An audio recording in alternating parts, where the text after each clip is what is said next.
நாமக்கல் மாவட்டம் ராசிபுரம் அருகே போதமலை மலை கிராமத்திற்கு செல்ல போதிய சாலை வசதி இல்லாததால் மின்னணு வாக்குப்பதிவு இயந்திரம் உள்ளிட்ட பொருட்களை தேர்தல் பணியாளர்கள் தலைச்சுமையாக கொண்டு சென்றனர். கூடுதல் விவரங்களை செய்தியாளர் சுரேஷிடம் கேட்கலாம். சுரேஷ், அங்கிருக்கக்கூடிய கள நிலவரம் என்ன? ஜெனிஃபர், நாமக்கல் மாவட்டம் ராசிபுரம் அருகே போதமலை மலை கிராமம் உள்ளது.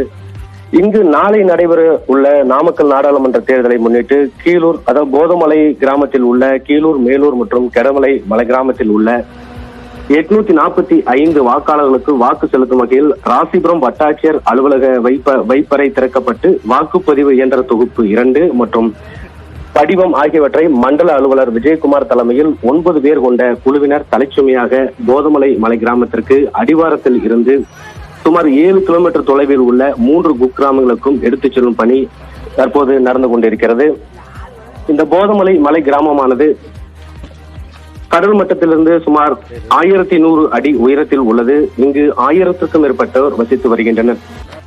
போதமலை மலை கிராமங்களுக்கு சாலை வசதி என்பது கிடையாது. அங்கு நடந்துதான் செல்ல வேண்டிய ஒரு நிலை இருக்கிறது.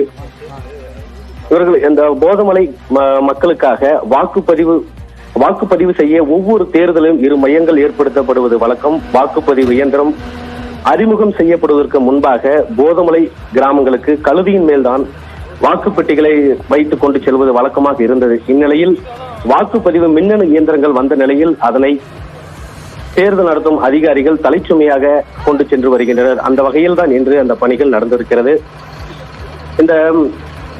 இவருடன் ராசிபுரம் போலீசார் மற்றும் வனத்துறையினர் இந்த பணியில் ஈடுபட்டிருக்கிறார்கள். வாக்குப்பெட்டி இயந்திரங்களை தூக்கிச் செல்வதற்காக அப்பகுதியைச் சேர்ந்த மலைவாழ் மக்களும் உதவி இருக்கிறார்கள் என்பது குறிப்பிடத்தக்கது. இந்த போதமலை மலை கிராமத்திற்கு தற்போது சாலை அமைக்கும் பணி சுமார் 140 கோடி அளவில் நடந்து கொண்டிருக்கிறது. இந்த பணிகள் நிறைவடைந்து விட்டால் இந்த தலைச்சுமையாக தூக்கிச் செல்லக்கூடிய நிலை இருக்காது என்பது குறிப்பிடத்தக்கது. ஜெனிஃபர், சுரேஷ், அங்க இருக்கக்கூடிய மக்களுக்காக இப்படி கொண்டு செல்றாங்க அப்படின்னு சொல்லி விவரங்களை விரிவா சொல்லியிருக்கீங்க. விவரங்களை அளித்தமைக்கு நன்றி.